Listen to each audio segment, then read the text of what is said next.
My name used to mean something. It commanded respect in circles most people don't even know exist. I was a high-level psychic, what you might call a master of the spiritual arts. But all of that changed in an instant. One second I was walking down the street, and the next I was hit by a car, and I died. But what I saw on the other side, it was nothing like they told me it would be. It wasn't light. It wasn't peace. I saw hell with my own eyes, and I was there for 3 days before the accident.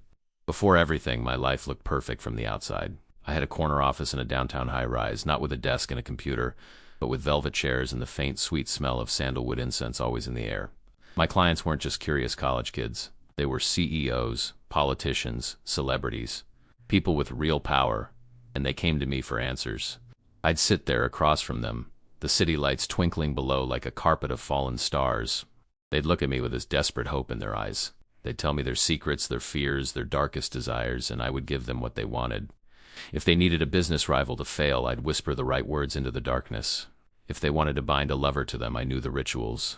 I moved pieces on a chessboard they couldn't even see. It was intoxicating. It felt like I was a god. But the truth? I was just a puppet, and I was beginning to feel the strings. Every night I'd go home to my sterile, minimalist apartment. It was expensive, with a view that costs more than most people's houses, but it was empty. It was just quiet. All the power, all the respect I had during the day, it just evaporated the second I closed my front door. There was no one to share it with. My family had stopped talking to me years ago.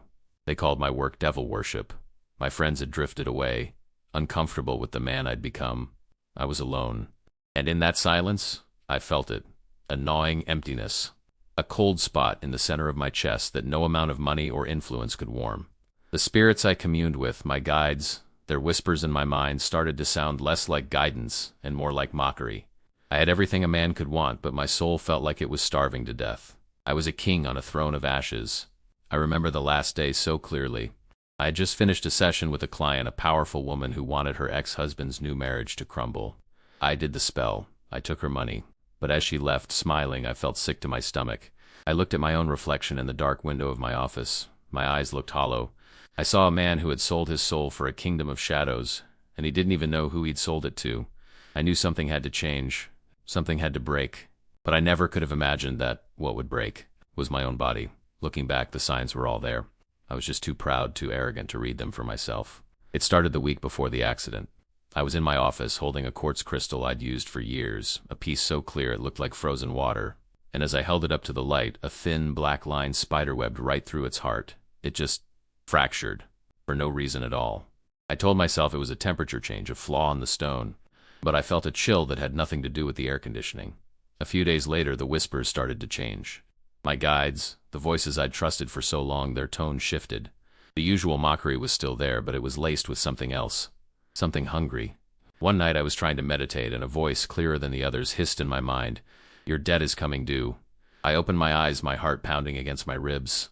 The room was empty, but I knew with absolute certainty that I wasn't alone. I felt like a bug trapped in a jar, with something huge and cruel just watching me from the other side of the glass. But the thing that really should have stopped me in my tracks happened the day before. I was preparing for a client, looking into a black scrying mirror I used for visions. I was staring into the dark, polished surface, waiting for an image to form. And for a split second it did. But it wasn't a vision of the future, it was my own reflection, but my eyes were gone. Just empty black sockets like two gaping holes staring back at me from the abyss. I physically recoiled, knocking the mirror off its stand. It hit the plush carpet with a dull thud, and when I picked it up, my reflection was normal again. I was just a pale, scared man staring at himself. I tried to dismiss it. I told myself I was overworked, stressed, that the emptiness I was feeling was just bleeding into my work. I was a master of this world, right? I could control it. But that night I couldn't sleep. Every shadow in my apartment seemed to stretch and twist when I wasn't looking. Every creak of the building sounded like a footstep outside my door. I felt a pressure building, a static in the air that made the hair on my arms stand up. It was the feeling you get right before lightning strikes. The final warning came on the day it all ended. After that last client left, I sat there in the silence of my office, the sick feeling churning in my gut. I decided I needed to get out, to walk, to breathe air that wasn't thick with incense and secrets. As I stood up to grab my coat, a voice spoke. It wasn't in my head. It was in the room, as clear and real as my own. It was a calm, low voice, a voice I had never heard before, and it said just one word: "Don't." I froze. my hand hovering over my jacket. I looked around the empty room, my blood turning to ice. I should have listened. I should have barred the door and hidden under my desk. But my pride, my foolish, stupid pride, wouldn't let me be afraid. I shook my head, laughed it off as my mind playing tricks on me, and walked out the door. I stepped into the elevator, thinking a walk would clear my head. But what was waiting for me down on that street wasn't clarity. It was the end of everything I knew. What would you have done if you were in my shoes and saw all those signs? Would you have had the courage to stop, or would pride have pushed you forward too? If this story is resonating with you, subscribe and hit that notification bell, because what I'm going to share next is the moment my world went from shadows to absolute darkness. The elevator doors slid open with a soft chime, and I stepped out into the lobby. The air outside was cool, the typical city evening filled with the distant wail of a siren and the low hum of traffic. For a second it felt normal. I tried to breathe it in, to let the mundane reality of the street wash away the chilling encounter in my office. But that feeling of being watched, that cold pressure, it followed me out of the building like my own shadow. I pulled my jacket tighter, telling myself it was just the wind. I walked to the corner, waiting for the light to change. I watched the cars stream by, their headlights painting long streaks across the wet pavement. People hurried past me, faces buried in their phones, laughing, arguing, living their lives. I felt completely disconnected from them, like I was watching a movie of a world I no longer belonged to. The static in the air I'd felt earlier was back, and it was buzzing now. A low thrumming I could feel in my teeth. The little white walking man lit up on the sign across the street. I took a deep breath and stepped off the curb. That's when the world ended. It wasn't a gradual thing, it was instant. Two blindingly bright lights appeared from my left, swallowing everything in their glare. They weren't just headlights. They were like two suns burning a hole in the night. Then came the sound, a violent, tearing shriek of rubber on asphalt that felt like it was ripping the air apart. Time didn't just slow down. It shattered into a million tiny, frozen moments. In that endless second before the impact, I didn't see my life flash before my eyes. I saw my arrogance. I saw the fractured crystal. I saw my own face with those two empty black sockets staring back at me from the mirror. And I heard that one final word of warning I had so foolishly ignored. Don't. It wasn't a memory. It was a final judgment. My last thought wasn't of love or family or regret. It was a cold, simple, and terrifying realization. My debt is here. Then the universe hit me. It was a soundless explosion of force that felt like it turned my entire body inside out. A single, blinding flash of pain so immense it was beyond comprehension, and then silence. The pain was gone. The noise was gone. The world was gone. Everything just stopped. I felt a strange, weightless sensation, like a balloon whose string had been cut. I was drifting upward, and I looked down. The scene below was surreal. I saw the car, its front end crumpled like a piece of paper. I saw the crowd gathering, and I saw my own body lying twisted on the street, a broken puppet with its strings cut. A profound sense of detachment washed over me. It was over. I was free, but I was wrong. That piece was a cruel trick. The gentle drift upward stopped, and then reversed. I felt a pull. Powerful, violent downward yank. It wasn't gravity. It was something else, something hungry. The scene on the street dissolved into darkness, and I was falling, tumbling end over end through a cold, suffocating void. My soul was being ripped away from everything I had ever known, and I was plunging headfirst into an abyss. This wasn't the end. It was just the beginning. That fall. It wasn't like falling through air. It was like being dragged through thick, cold tar. The silence was absolute, a pressure against me that was louder than any sound. There was no wind, no sense of speed, just a constant, terrifying acceleration into a bottomless black. My consciousness, the very thing I had honed into a weapon, was just a terrified spark being pulled down into an infinite ocean of nothing. I tried to scream, but I had no mouth. I tried to fight, but I had no body. I was just a thought, a memory, and I was being erased. I lost all sense of direction. Was I falling for a second or a century? Time had no meaning there. It was a dizzying, nauseating tumble through a void that felt both empty and suffocatingly crowded at the same time. In a panic, I did the only thing I knew how to do. I reached out with my mind, trying to find a landmark, a guide, a spirit, anything. For years, I could navigate the spiritual plane like it was my own backyard.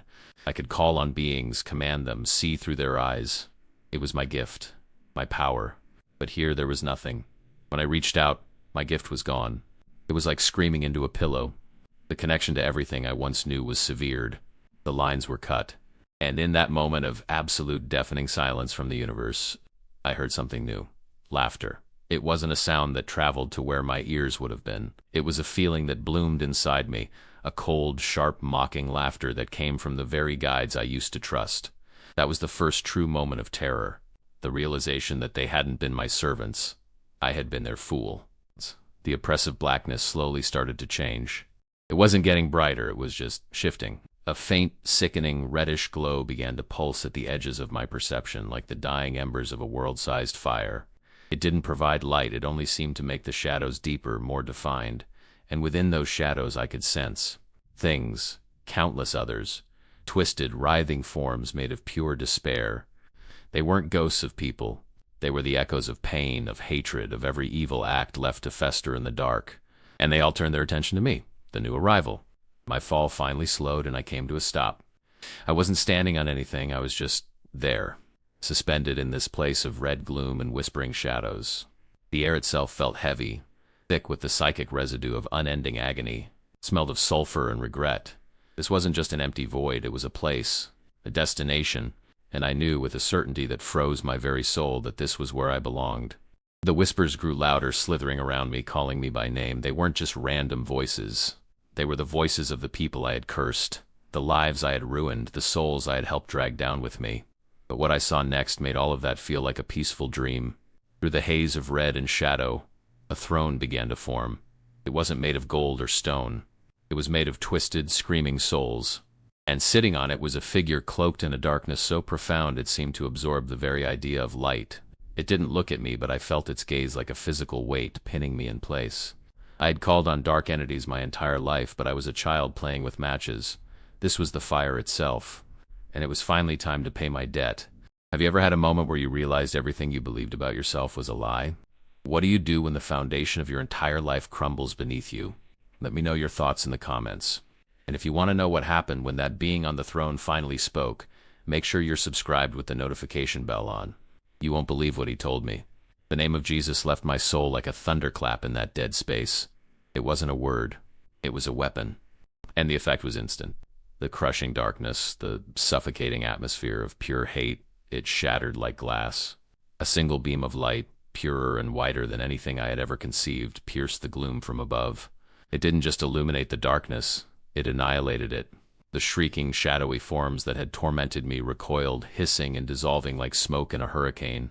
The mocking laughter of the being on the throne was cut short, replaced by a sound of pure, venomous rage as the light touched him, and then everything was gone.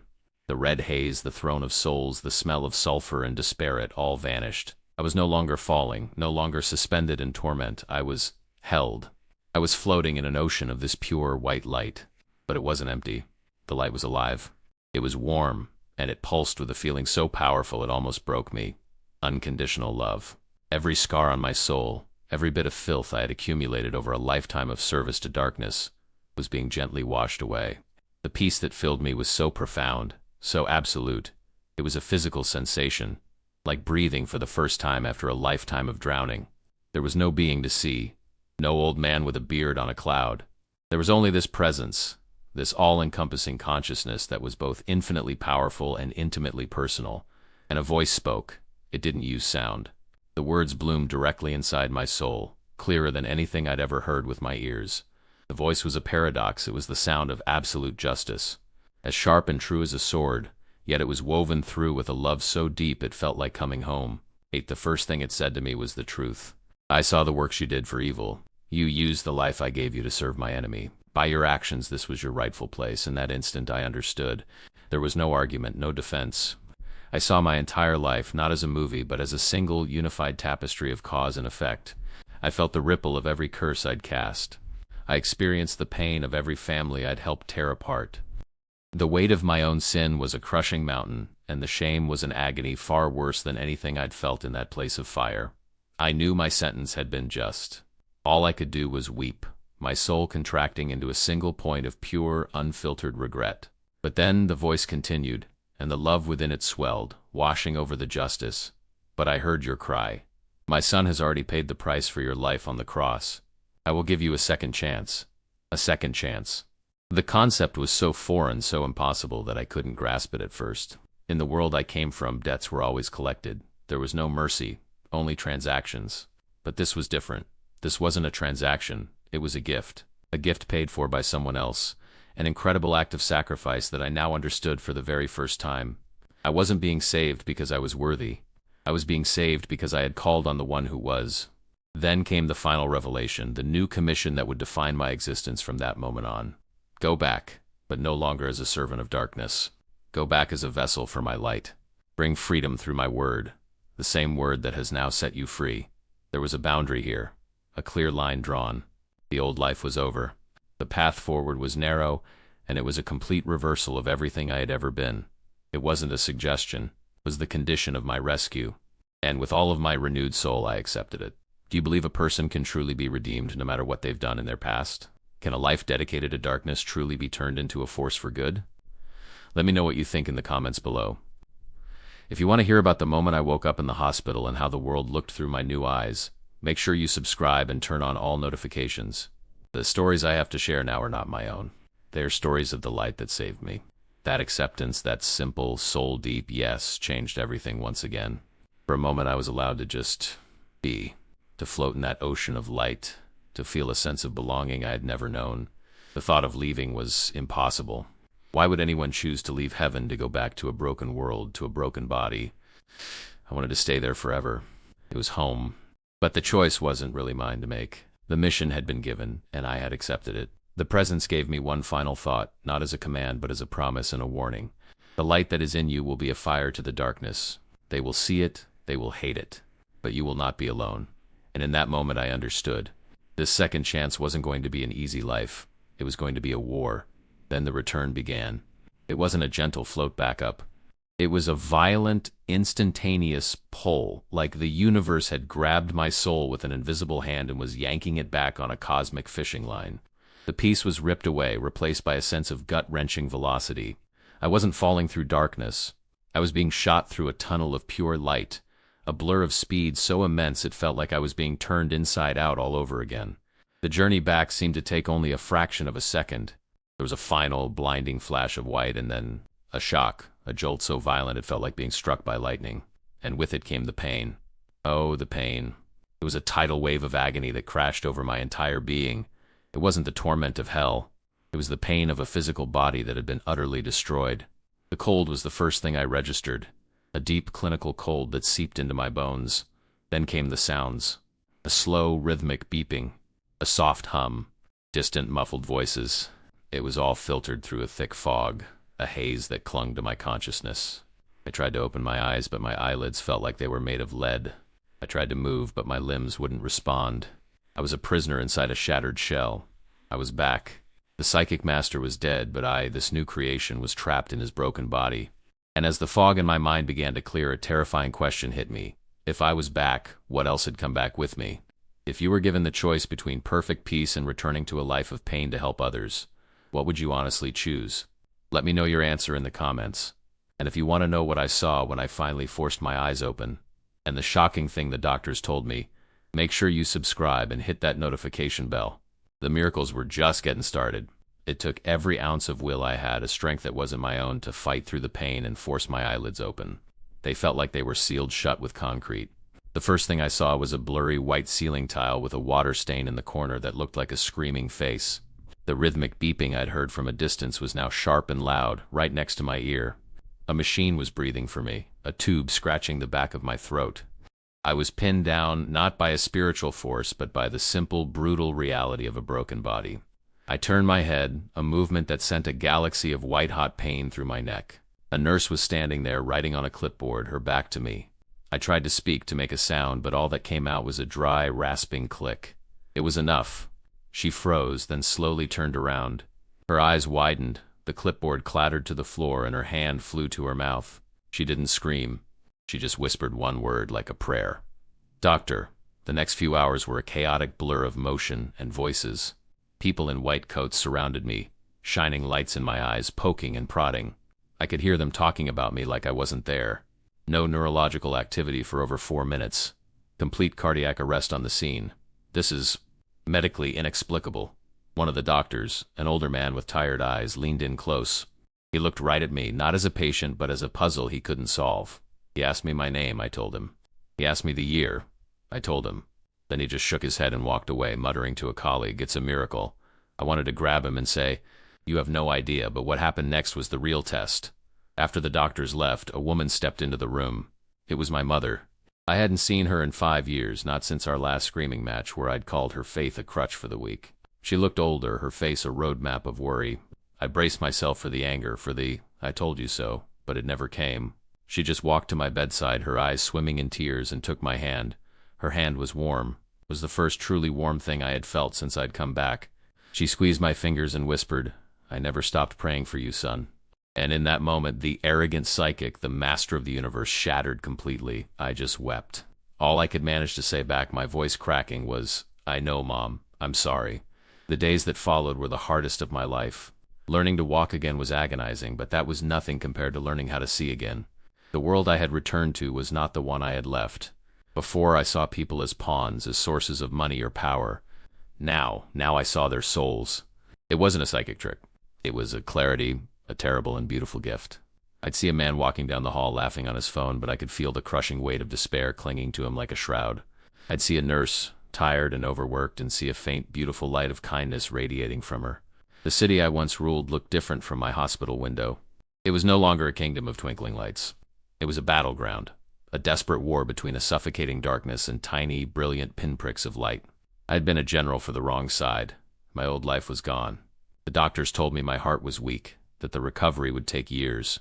My business, my fortune, my reputation, it had all evaporated while I was away. I had nothing. But for the first time in my life, I felt like I had everything. The gnawing emptiness in my chest was gone. In its place was a quiet, steady warmth. It was the presence, the promise that I would not be alone. I was broken, weak, and had a long, painful road ahead. But I was finally truly free. If you were stripped of everything you thought made you who you are, your job, your money, your status, what do you think would be left? Who would you be? Let me know in the comments. And if you want to hear about the first time the darkness I used to serve came back to test me, make sure you're subscribed with that bell on. The war was just beginning.